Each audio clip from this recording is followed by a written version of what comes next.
Here we are at the Drive Green Utility Tractor Show, being held in Oxford, Pennsylvania at Atlantic Tractor.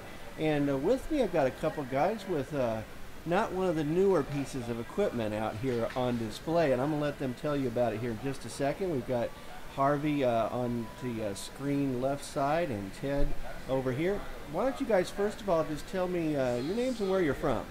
Well, I'm Harvey Bayshore from Lancaster, and we're part of the Waterloo Boys, Southeast Pennsylvania Antique John Deere Club, located right here in Kinser's, Pennsylvania. And how about you, Ted? Well, I'm from New Holland, and I belong to the Waterloo Boys and also Rough and Tumble.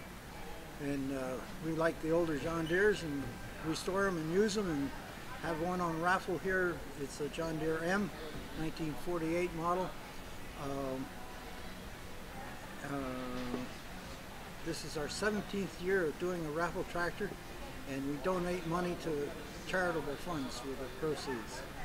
Well, we've got hopefully a great event taking place out here today. I know we're going to be looking at some of these new utility tractors, but tell me a little bit about the one you've got on display. You mentioned the model.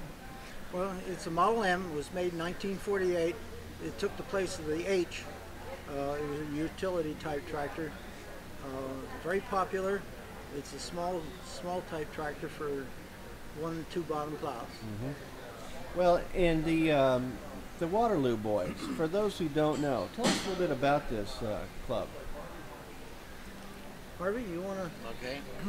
Well, this club was formed in 1991, part of the National Two-Cylinder Club that's headquartered out at B in Nebraska. And we're the Southeast Pennsylvania Club, local. We formed as a group of enthusiasts in two-cylinder John Deeres, and we want to keep that heritage going.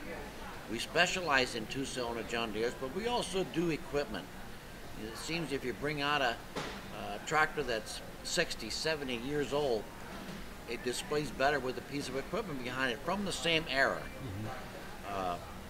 We also have a Waterloo Boy, which is pre-John Deere. Ours is a 1920, and it's a little bit special because it's a clarifier. There was only 24 clarifiers made, and they were all sent out to Oregon and California in the orchard fields. Clarifier today is known as an orchard tractor. Back in 1920, they were called a clarifier. There's not a whole lot of difference between them, besides the air intake is very short, and that's the basic difference between a agricultural clarifier and an orchard tractor.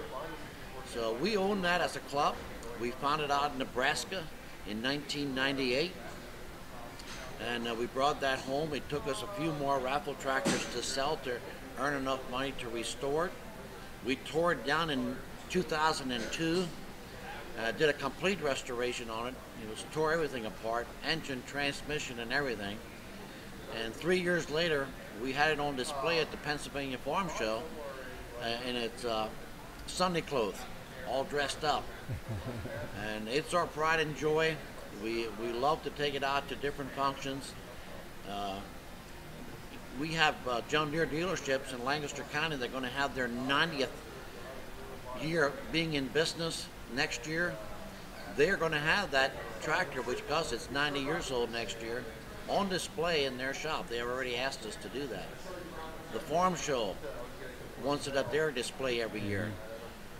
Because of its uniqueness and its age, it's being in demand to take around the different shows. Well, it sure sounds like it.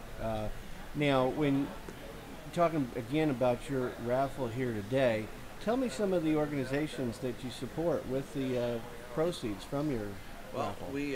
We support the Pennsylvania Farm Show Scholarship Foundation. This past year, they gave 23 young children $3,500 apiece, and there's some of the requirements are they must go to an agricultural college. To start off with, they have to show cattle at the Pennsylvania Farm Show, and that gives them an application to become a recipient of this scholarship. And we support that. We think we have to get our people involved to stay in this agriculture business, and that's a start to get their interest into antiques. We support different organizations like the Cancer Association and the Shriners. What are some of the others that we've done? Fairmount Nursing Home, we sponsor that. Nickel Mines, the Victims Fund. St. Thomas School. Right. And so we do good things with the proceeds from selling these raffle tickets. Well, we certainly hope you have some good sales out here today, and because that'll imply that we've had a lot of people come out to the Drive Green Utility Tractor Show.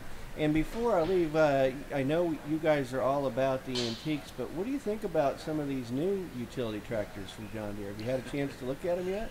I look at them and I have some in the shed. I have a Gator, and I have the new zero-turn lawnmowers in the shed. I have a 4210 compact. These are my toys to play with.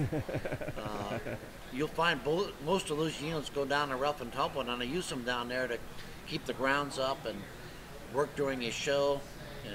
So the modern things are also in use at our shows, but our pride and joy is bringing our 60 and 70 and 80-year-old tractors out and showing them at the show and letting people know how we did things on the farm 60 years ago. Well, that is just great, because I'll tell you, the farm message needs to get out to people today, and especially not only how we're doing it today, but how we did it yesterday as well. I personally have 14 old tractors in my shed, and Ted has quite a few in his shed, and it's a lot of work keeping them maintained, but I love it. Well, I can tell just by talking to you guys that is definitely a passion that you share, and I think it's great. Well, thanks for talking with me here at the Drive Green Utility Tractor Show. I'm Chuck Zimmerman reporting.